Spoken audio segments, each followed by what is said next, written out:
waiting for another specialist in the reproductive technologies to be here, but until then, I suppose we can start. We have Mr. Snyder, who's from IARC, who knows quite a few things about the legal aspect of surrogacy.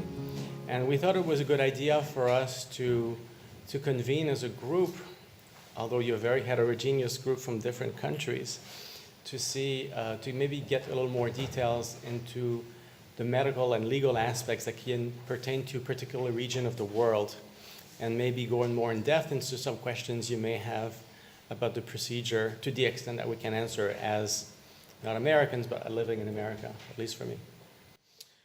Hi.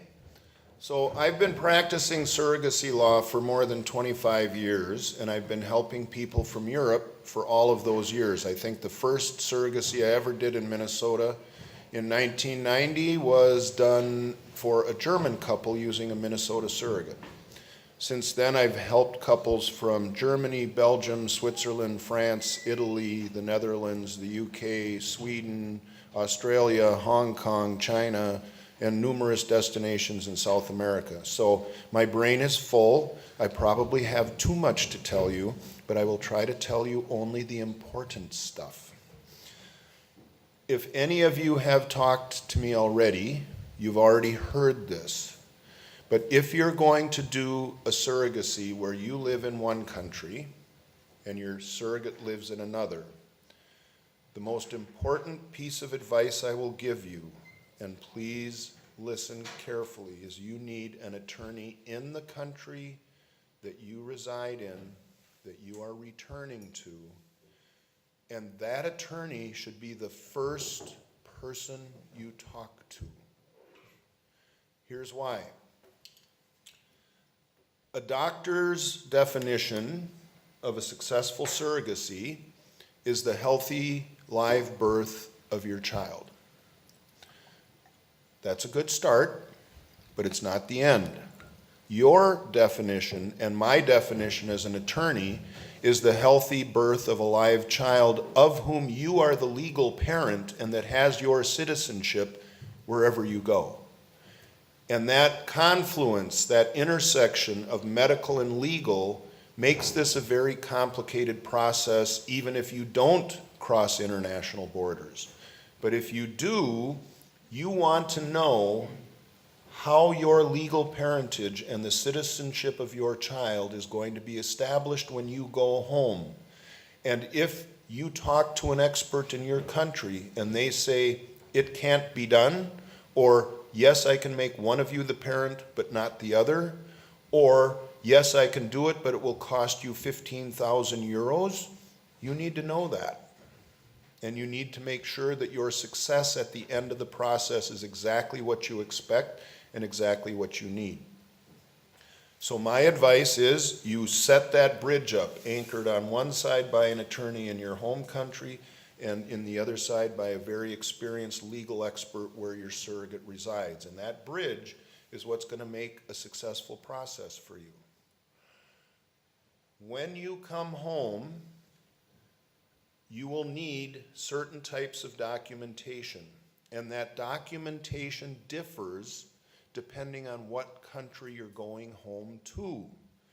In some countries, like Germany, you want a birth certificate that just has the genetic father and the surrogate on it. If you go home to Italy, you want a birth certificate that just has the genetic father's name on it. If you go home to Spain or some other countries, you want a birth certificate with the two fathers on it. There are different versions of birth certificates, and what documentation you're going to be able to register and use in your home country differs. So let's talk that through. If you go to California and you do surrogacy there, they do pre-birth orders. So there's a court order before the baby is ever born that says you're going to be the parents. What that means is the first and only birth record that's ever going to be established is one with both your names on it. If you have to go home and use a different version of a birth certificate, you have a problem. So there are other states that will give you different birth certificates at different stages. For example, in Minnesota, because I am familiar with that, we don't do pre-birth orders, we do post-birth orders. And the process for establishing a gay couple as legal parents follows 3 distinct steps. The first one is to establish the genetic father as the father of the child. Once you complete that step, then there is a birth certificate available with the genetic father and the surrogate on it. The next step is to terminate the surrogate's rights, and after that process is completed, a birth certificate is available with just the genetic father on it. The third step is to do a second or step-parent adoption, depending on whether you're married, and after that process, a birth certificate is available with both your names on it. Any one of those versions can be obtained depending on which one you need when you go home. So one of the conversations you should have with your attorney in your home country is, what kind of documentation do I need? And then the conversation you should have with the attorney in the US is, can I get this documentation if I work in your state or with a surrogate in your state, to make sure they match. When your child is born in the US, the child will automatically be a US citizen. If you are a gay couple with different citizenship, you need to decide which citizenship you want as the dual citizenship for your child, and whether you can establish a third citizenship, because some countries will allow that and some countries will not. By being born in the United States, US and Canada are the only 2 countries in the world that give citizenship if a child is born on their soil, whether it was supposed to be there or not. I don't think Canada. Not Canada? I'm pretty sure. Not true? I'm going to Google that. Check with me later. But I know for a fact it's true in the US. So you have dual citizenship, and I was just talking to a wonderful couple where one of them was from the Netherlands and the other one was from Germany, and we were talking about how to get dual citizenship. And the Netherlands has a very straightforward process that's accepting of US surrogacy. Germany, not so much. They're still developing. Can I interrupt for a second? Just a quick question. When you say they're inquiring about dual citizenship, Netherlands German or something United States? The United States and some other citizenship. Okay. Because they're going to be a US citizen. So then it would be easier for that couple to go back to the Netherlands, because the Netherlands is more conducive to establishing citizenship after US surrogacy. Germany is getting better. I just had a gay German couple where the judge was a Berlin judge and went back and just registered the birth certificate with both parents on it very easily. But Berlin's a more progressive state than many other states in Germany. So these kinds of issues, to get you to the final conclusion, have to be understood by the attorneys you work with, and you have to get good advice so that you remember to ask all the questions you need to ask, so that the process goes smoothly from start to finish. And it's like some people get in a car and drive and they don't know where they're going, and they end up in crazy places. If you're going to go on a trip, it's a good thing to know what your destination is. So I always say, know your destination, plan your trip carefully, and if you do that, you're going to be successful. You want to talk about medicine for a while? I could talk about medicine. I'd rather you not. I didn't say I'd talk well. I just said I'd talk. I think it's an important time for us to talk about what happens after conception, because it's very straightforward for American gay dads to know how to get involved into prenatal care, because we kind of know what's going on, and we are a little more local than you are. Once your child is on its way, on her way, his way, or their way, the IVF in vitro clinic will usually release you to the obstetrician, where your gestational carrier has delivered her babies before, or an obstetrician of her choice. Your involvement is going to be something you might want to get very involved with. I know some intended parents that went to every single prenatal care visits because their surrogate were close to where they lived. It's not a reality for you. So when is going to be the best time for you to come in if you want to come in? Perhaps is the 5 months prenatal visit where they usually have the longer anatomy ultrasound to just find out what you're having, to confirm what you're having. Once you reach the 20 weeks mark, you can pretty much be sure that everything is going smoothly. So that might be a good time. If you have to decide one time to come during the pregnancy, I'm not talking about delivery, but it might be a good time for you to come. If you can afford, and you can logistically come once a month, all the better for you. But it's something you might want to establish with your surrogate. When it comes to birth, the great majority of intended parents wants to be present at the birth, and I haven't heard of any surrogate who was not comfortable with it. So it depends. Then you have to logistically plan if and when you want to put yourself in the wait mode in the neighborhood of the surrogate. If you're expecting twins, half the twins deliver before 37 weeks and half the twins afterwards. And most of the twins are going to labor when they feel like they're going to labor. So you may want to park yourself at 34 weeks, and that's actually, I'm choosing that number pretty arbitrarily. And just wait for labor. Could be 3 weeks. Our second birth was in Chicago, which is not next door to New York, right? It's a 2-hour flight. But it was pretty set in our mind, especially because we had one child already, that it was a chance we were going to miss the delivery.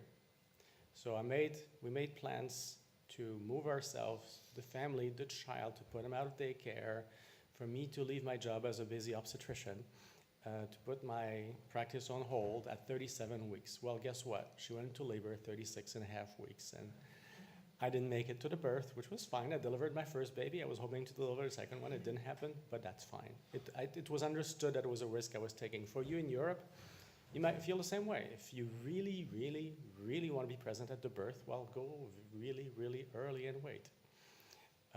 Because you might be very disappointed. If you're like me, it's not going to be, I'm going to die kind of sadness. It's going to be put yourself in an easier situation. So now that we have an in vitro reproductive endocrinology specialist, maybe I can turn it to her to discuss her part of the process with respect to the handling of IVF doctors, of European intended parents.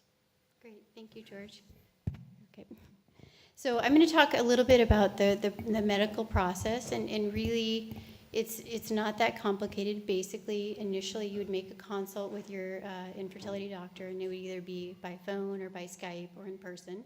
But realistically, with the international patients, it's usually by phone or by Skype. And after that, then you would pick a gestational carrier. Sometimes that's the rate limiting step, and you can do that with an agency.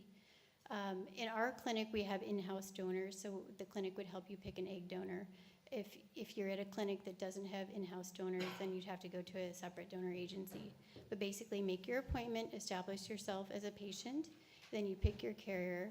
You want to check a semen analysis locally just to make sure that there's sperm in the ejaculate. And then after that, the clinic will coordinate the egg donor and the carrier. So really, we'll keep you apprised as to the information, but we'll do all the coordination and synchronize everything and give you the projected date and forecast out when we think the eggs will come out and the embryos will go back in. Once you pick your gestational carrier, then basically they'll come to the clinic and we'll screen them. We'll make sure that their uterus is healthy, that we'll put water in their uterus to make sure there's not a polyp or a fibroid. We'll do the blood work to make sure there's no infections, their blood count's normal, their thyroid's normal, their thyroids and their prenatal screens are normal. After they are medically screened, then the lawyer will write a contract for them, and between you and the gestational carrier. And typically, and I know Steve can probably give you more information about that, with everything, the legal fees are typically, $6,000 with writing the contract and then the home adoption papers and such. But once you pick the donor and the carrier, the clinic will do everything, and then you'll get your legal contract with the lawyer, and that can be done remotely.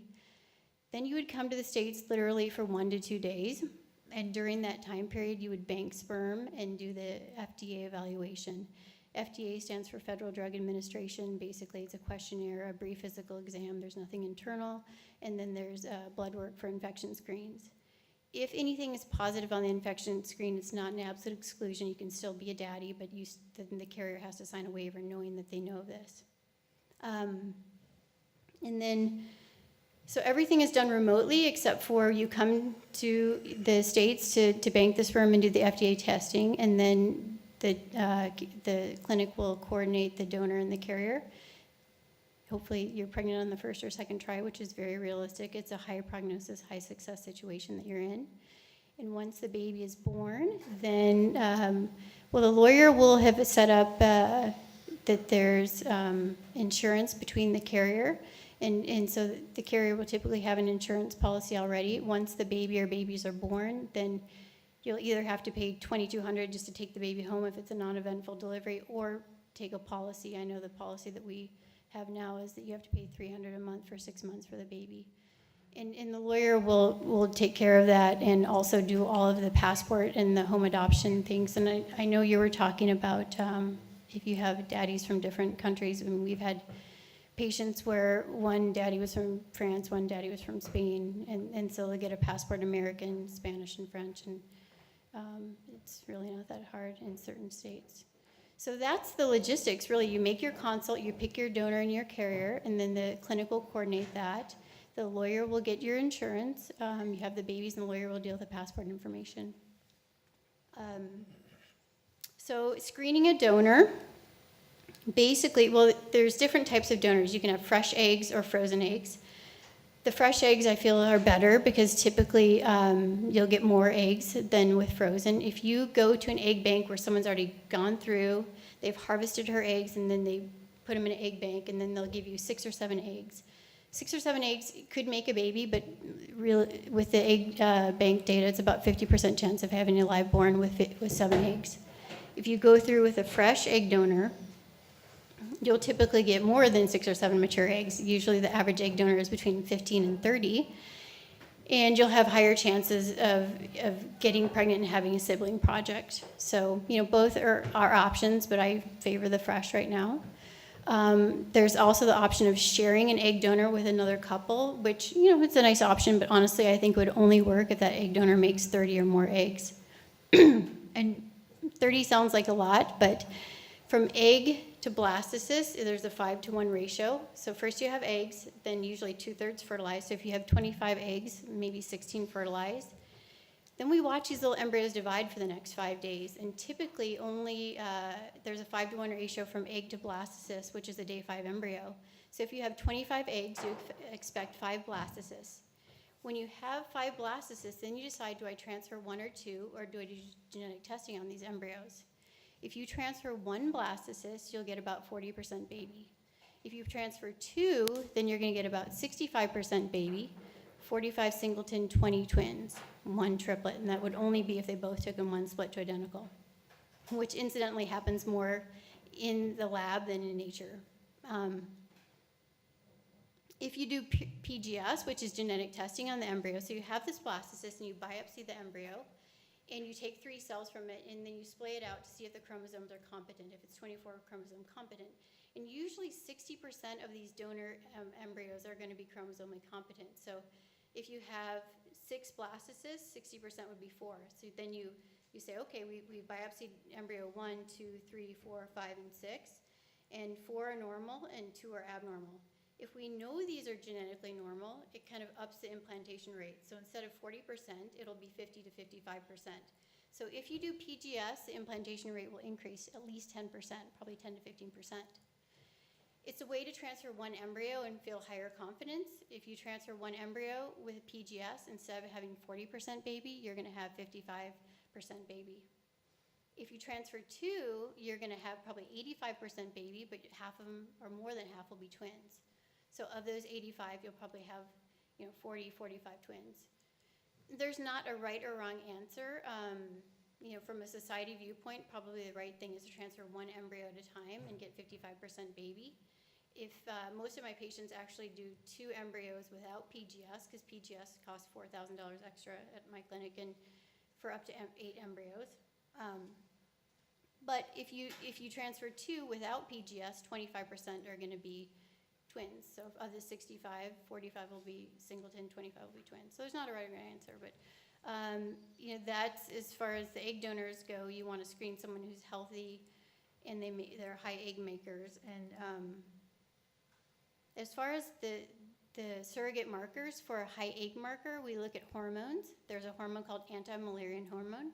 You want that hormone to be above 3. You can ask your clinic, is it above 3, the AMH level? You want their antral follicle count to be above 10. We already talked about how we watch the embryos. And good information to know is, so if you have 10 embryos, usually 2/3 will fertilize, so let's say 2/3 is 6 or 7. And then of those, half will make it to blast. So probably, 6 to 7 will be 3 blastocysts. But usually there's a 5-to-1 ratio from egg to blastocyst. So if someone makes 10 eggs, they'll usually make 2 blastocysts. So ideally you want to have an egg donor who makes like 20 eggs, and then you have 4 blastocysts. When the embryos get to blastocyst stage, then you can grade them. And you can grade them based on their inner cell mass, which becomes the embryo, and their outer cells, which is responsible for implantation. Grade A's and B's are fine. C's is about 10% less on implantation rate. A C doesn't mean that it's not going to implant. Instead of having a 40% implantation rate, it'll have 30%. Doesn't mean it's going to have higher genetic problems.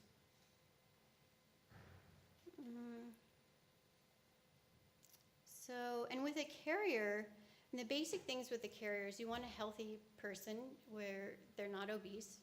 Their BMI should be less than 35, which is not ideal, but in the States that's actually normal, unfortunately. A non-smoker, they pass their drug screen. They make sure that their blood count's normal and there are no infection screens. They go to a reproductive psychologist to make sure that they're on board with this. There's no psychological issues or personality disorders. And then you get a legal contract. The main thing, I think, is to make this journey easier is pretty simple. You pick a donor who has, if you have the opportunity to pick a donor who's gone through before and you know how many eggs they make 25, 30 eggs, great, it's, safety in numbers. The carrier, you want to pick someone who has had no complications with their prior pregnancy. And especially, you don't want to have more than 2 C-sections. If you have more than 2 C-sections, there's an increased risk of the placenta growing into the uterus, and then there's higher chance of having bleeding or hemorrhage at delivery. Would you agree with that, George? Totally. Yeah. So when you pick a carrier, we want to pick a carrier that has had 0, 1, maybe 2 C-sections. If there are 3 or more, the only way I would do that is if you ask the obstetrician, are you okay with this? There's people that are going to have to be taking care of this. And that's what I'll do with my patients. I'm consulted often off the record about the suitability of some gestational carriers. And sometimes the surrogate will be approved for one only. And that's something you should not take lightly. It means that she should only have a single embryo transfer. Not for the baby's purpose, not because of prematurity concerns, because we feel a uterus is not optimal to carry 2 children. However, the majority is pretty much all or none in the majority of the cases. But sometimes there's a gray zone where she should be okay for 1, but 1 only. Like prior to, or if you have a perfect candidate, but that's me personally. If you have a perfect candidate, the only thing she has is 3 uncomplicated cesareans. I might see it's okay to have 1 only, 1 baby, because twins will increase her risk of uterine rupture too much. Yeah, I agree. Typically, if they've had 1 or 2 C-sections, then it's okay to transfer 1 or 2. If they've had more than 2, you have to get obstetrical clearance. And then we'll usually say we recommend 1 embryo transfer, just because if you transfer 2, there's 2 placentas, higher chance of placenta attaching into the C-section scar, growing in, and then after the baby delivers, you can't take the placenta out, and then it's bleeding. Worst case scenario literally is hysterectomy, which is probably 3% of the time. So it's a low risk, but it can happen. So it's just one of those things that, if you can choose, I think you just want to not go down that worst case scenario route. But really just screening a carrier who's healthy, who has not had any pregnancy complications, no blood pressure problems, absolutely no blood pressure problems, because 15% of women can get high blood pressure or diabetes in pregnancy. So, but if they're young and healthy, less than 40 years of age, no blood pressure problems, they're not on any medication that's contraindicated in pregnancy, and their pregnancies have gone well, then you should do fine. And basically, twins, the average pregnancy is 40 weeks. The average twin will deliver at 35 weeks. Typically, if they deliver at 35 weeks, they'll go home with their daddies. If they deliver at 30 weeks, just count on spending time in the nursery until the 35-week mark, so 5 weeks. If they deliver at 31 weeks, anticipate 4 weeks. If it's less than 30 weeks, that's when we want to be nervous. Between 26 and 30 weeks, you can have more complications with immaturity with brain and lung. And that's when you're definitely going to want to get that insurance policy for the babies, which is $300 a month for a minimum of 6 months. Because if you don't have insurance on the baby, then that's going to be $1 million. But if you have insurance on the baby, it's going to be a $300 policy per month. So just pick a donor that's been a high egg maker, pick a healthy carrier, go to a clinic that has high success rates. This is good information for you, and I do have a handout for you, but basically the take-home information when you're transferring embryos, if you transfer one embryo without PGS, 40% live birth rate. If you transfer 2 embryos without PGS, you'll get 65% live birth rate. Of those 65, 45 singleton, 20 twins, less than or equal to 1 triplet. If you do the PGS, you're going to up the implantation rate by 10 to 15%. And so instead of having a 40% live birth rate, if you transfer 1, you're going to have 55%. If you transfer 2 with PGS, then you're going to have 80 to 85% live birth rate, but over half of them will be twins. So there's not a right or wrong. I think it depends on your perspective on twins, really.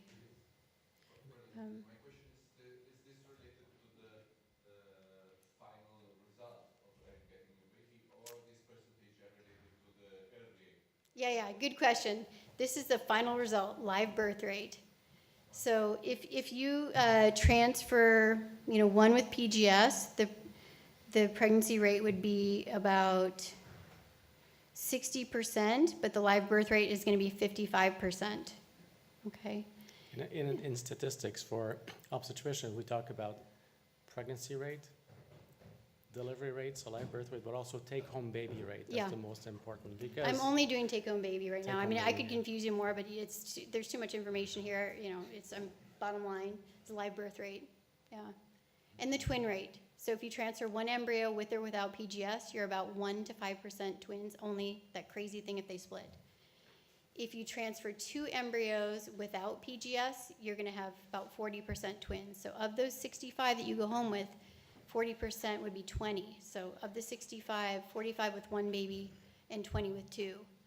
If you transfer 2 embryos with PGS, then you're going to go home with about 80 to 85% baby. More than 50% will be twins. That's take-home baby. So one more question. Yeah. If I'm not selecting the option of doing PGS. analysis for pre-implantation and genetic analysis, Sure, yeah. would I be allowed to ask for amniocentesis? Oh, yeah. Yeah, but honestly, if you want amniocentesis, that's done between 15 and 20 weeks pregnancy. If you have a 30-year-old donor, the chance of an abnormal chromosome is 1 in 1,200, so very low. Most abnormal embryos don't implant or they miscarry. So Mother Nature is very, very good about not letting them implant. And that's why when we're transferring 1 embryo without PGS, we're only getting 40% baby, because Mother Nature is very good, not letting that abnormal one get through. So you can certainly do that, but understand that the risk of a chromosome abnormality is like 1 in 1,200, and the risk of the amniocentesis is 1 in 200. So the reason that they've made age 35 is the cutoff to do amniocentesis is that is the age where the risk of the procedure is less than the risk of having a chromosome abnormality. But sure, it's your option. You have to put that in your contract. I'd like to say a word on this because I do amnios every day. When I started my career 20 years ago, we did amnios, multiple amnios per day. But over the years, we figured out that there are some screening tests that are much better than age to determine who's at risk for chromosome anomalies. Now we have much better tests, which are totally non-invasive and non-risky. to screen for chromosome anomalies such as Down syndrome and others. And the risk of amnios is probably even lower than it used to be, but still it's a risk that if you don't have to take, let's go for a screening test first. It's what the majority of women do. And now I barely do a few amnios and CVS per week. Will insurance pay for the non-invasive screening test if you're less than 35? I've always wondered that. Good question. Insurance doesn't pay for NIPT, which is a cell-free DNA, or another new screening test for Down syndrome. They will pay for 35 and older, but much of the lab work available in that test is not pertinent to egg donors, unfortunately. Right. But And the good same with news amnio, again- right? They won't pay for amnio. Yes, they they won't will. pay. Strangely enough, they will Yeah. pay for amnio, which is They much will? more costly, much more risky. They will pay for it because in this country, in the United States, they have decided that regardless of age, if you want invasive testing, you should be entitled to have it. So yes, they will cover it. I see little use for it, given that's a very young egg donor who say No. pass all the screening tests first. But that's a good question. So one of the comments that Kristen made was, Just last question is gonna be if there's any policy for saving the cordon. Cord blood? This would be for George. I feel like no. It's like you're putting a tank against cancer. If you save the cord blood, if the baby gets lymphoma 50 years later, and then probably it won't work. I don't. In this day and age, we don't routinely recommend it. The American Pediatrics does not push for it unless a specific indication for it. So it's not routinely done. What we do recommend in a lot of centers in Europe is better than the United States for that is cord blood banking. In a bank, it's like you give your blood, and it's a blood bank. Same thing for cord blood. But that's another topic we can discuss later. so Kristen was talking about 35 weeks. So if your baby's born at 30, it's going to be in the NICU for 5 weeks. There have been babies born much earlier than that. And remember, if you come over for the birth, you will be in the U.S. as long as it takes to get your baby out of the hospital. So although you hope to plan a healthy live birth and a 2-day hospital stay and be out of the country within 2 weeks, if your baby's in the hospital for 9 weeks, and it happens, you're going to be there for 9 weeks and you can't go home. And if it goes over the 90-day tourist visa, you can't extend it. So another issue that you have to consider is what kind of pregnancy is developing, singleton or twins.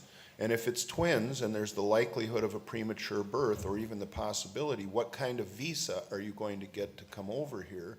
And you have to consult with an immigration lawyer in your home country so that you know whether it can be extended for medical purposes so that you don't have to go home and leave your baby here alone. So there are those unanticipated ancillary legal questions. You have to make sure you're working with people that understand the questions so that you get the right answers. The other thing I was going to comment on is you have two very preeminent doctors here, an obstetrician and a reproductive endocrinologist.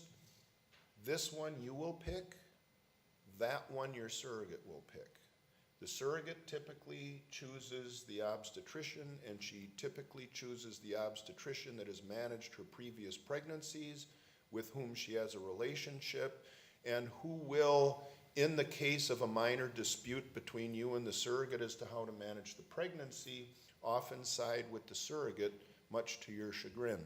So make sure that if you are giving her that flexibility, which I think is reasonable and should be given, you also reserve the right to get second opinions and have other people review that so that you are confident that the right decisions are being made. How do you feel about that? I 100% agree, but it can also be a midwife, and midwife are licensed providers in the United States and in Europe as well. And some surrogates choose their own midwife to deliver, and I think in a great majority of cases, that's great. Midwives are fantastic. Just make sure that you cover everything in your contract, because I know some cases right now, some acquaintances of mine, the surrogate had a very comfortable relationship with her midwife, and this time for the surrogate birth, she wanted a home birth. And I think most people feel very uncomfortable with that, but she insisted on it, and then when she had twins, she was still insisting on a home birth, and it created a dispute between the intended parents and the surrogate. And now she finally agreed to have birth in the hospital, but looking for a physician who will deliver her baby's breech. I mean, let's make sure your contract cover all the scenarios, because these things can happen. And you don't want to be fighting about this mid-pregnancy. Sometimes you can gauge your quality of your attorney by quantity. My contract is 52 pages long. That's because you're old now. Just kidding. I've been doing this for 25 years, and every night I go to bed, I think I've heard it all. Yeah. And every morning I get up, I go, I never heard of that. So every time I have one of those moments, I get another paragraph in my contract. So it's pretty comprehensive by now.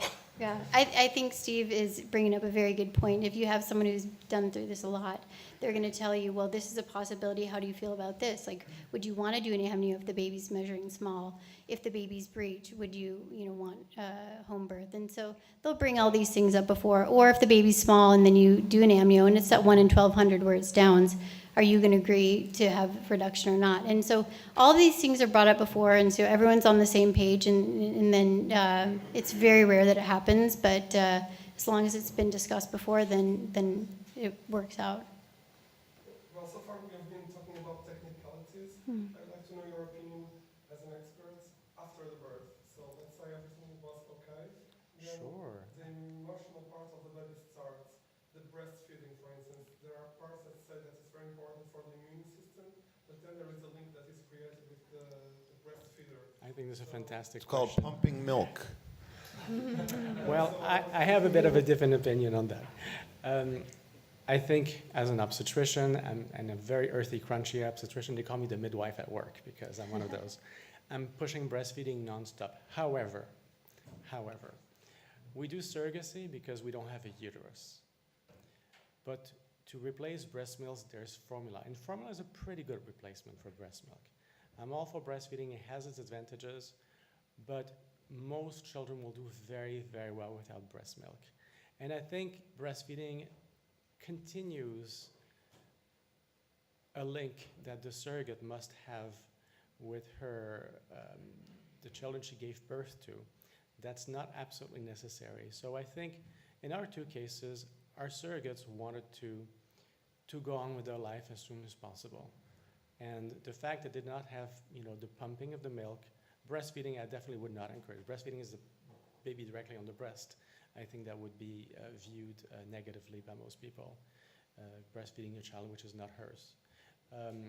But our surrogates were very eager to return to their own life. And in fact, the funniest phone calls we get from our surrogates, it happened twice, 4 days after the birth, like, I feel fantastic. I'm back at work. I'm not tired. I don't have depression.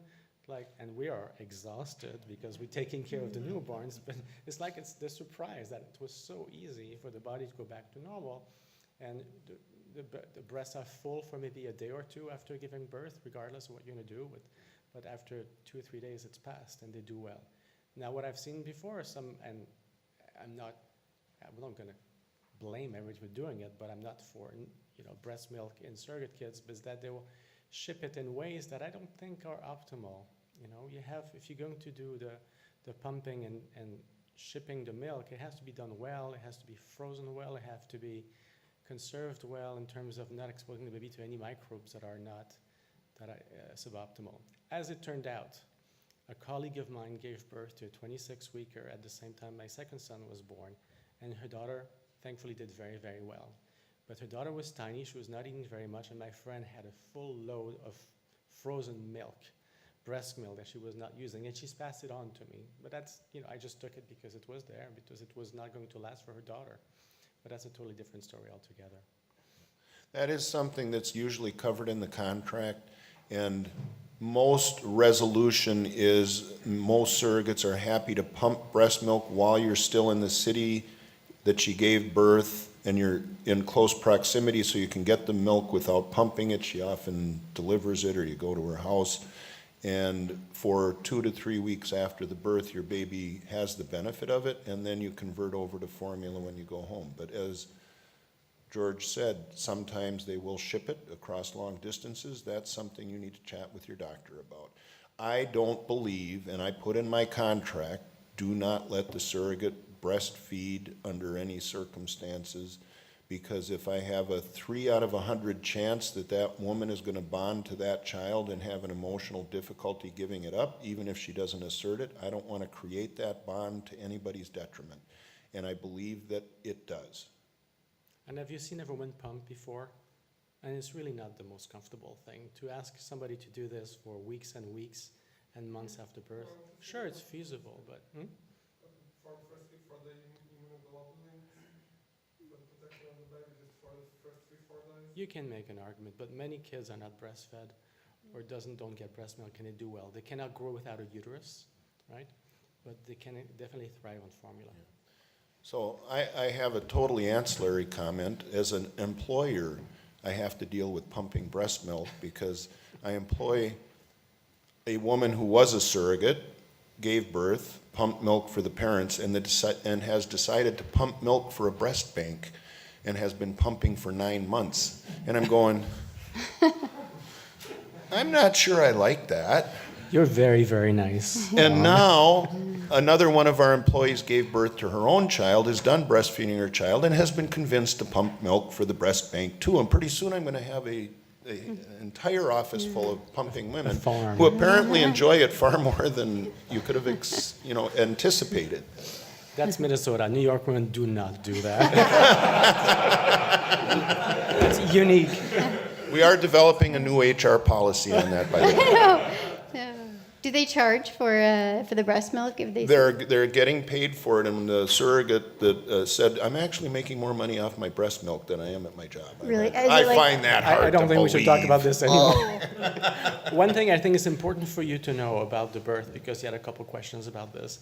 I would never, birthing is expensive in the United States. Giving birth, hospitalization, post-cesarean, post-vaginal delivery can be usually more costly than, the best case scenario in my hospital is $10,000 for the hospital and $2,500 for the obstetrician and the nursing fee. That does not include medication.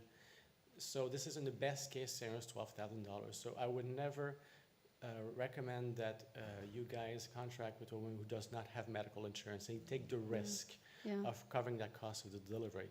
If she had a C-section and a complicated C-section, then we're talking nearly $50,000. And I'm not even talking about the baby. So I would not recommend that. And a lot of carriers, and you probably know this, Steve, have with their own insurance. It's not an exclusion to be a carrier. So a lot of carriers use their own insurance. So the parents will just pay the premiums, and if not, you can buy them a policy. Yep. $300 a month. Yeah, the advent of the Affordable Care Act has led to the creation of policies that they can purchase sometimes in addition to or instead of their original policy that don't have exclusions. So the best situation is if you have a surrogate that has an insurance policy that doesn't have an exclusion, you don't have to pay for her premium because it's her family's expense. Her insurance company will pay for the pregnancy and complications, so you don't have to pay anything other than the deductibles and the out-of-pocket maximums. If she doesn't have that, she'll either have a policy that has a clear exclusion, which means you have to buy alternate coverage, and that means you have to pay a premium monthly to put that policy into effect, and that's an additional cost for your program. And that increases the cost, but it protects you from any insurance exposure beyond the deductibles and copays. In the middle are policies that have ambiguous exclusions. They say we exclude surrogacy, but they don't put it in the maternity benefits section. They put it in the infertility benefits section. And you say, well, that must mean I can't hire a surrogate, but the insurance company says, no, that means we're not going to cover your maternity. So there are a bunch of policies in the middle, and you need to work with an agency and or attorney highly experienced in assessing insurance coverage and risks and be adequately protected, because insurance is the single fatal bullet economically that can hit your program, and if it's not done right, it is an enormous risk. So we have about 5 minutes for a few questions. He had his hands first. So. What role does the country of residence play versus your nationality? So what I mean is when you want to take a baby from the US to Europe, in my case I'm German, my partner is Dutch, but we live in Belgium. So for which, let's say, nationality we can apply or we should apply? How does this work? My experience is that when you have your child in the U.S., except for Spain, where the consulate in the U.S. is getting fairly cooperative, in most other countries, you will get a U.S. passport. You will return to your country of residence.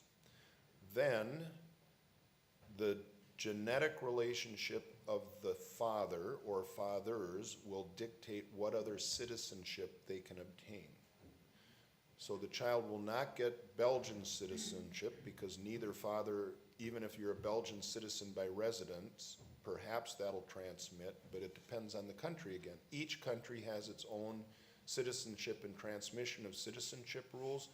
So clearly you could get German or Dutch citizenship depending on the genetic relationship, and whether you can get Belgian depends on how Belgium looks at it. If you're a Belgian citizen living in Belgium, I think you can get citizenship, but if you're just here on a temporary visa and you're not a citizen, you probably can't.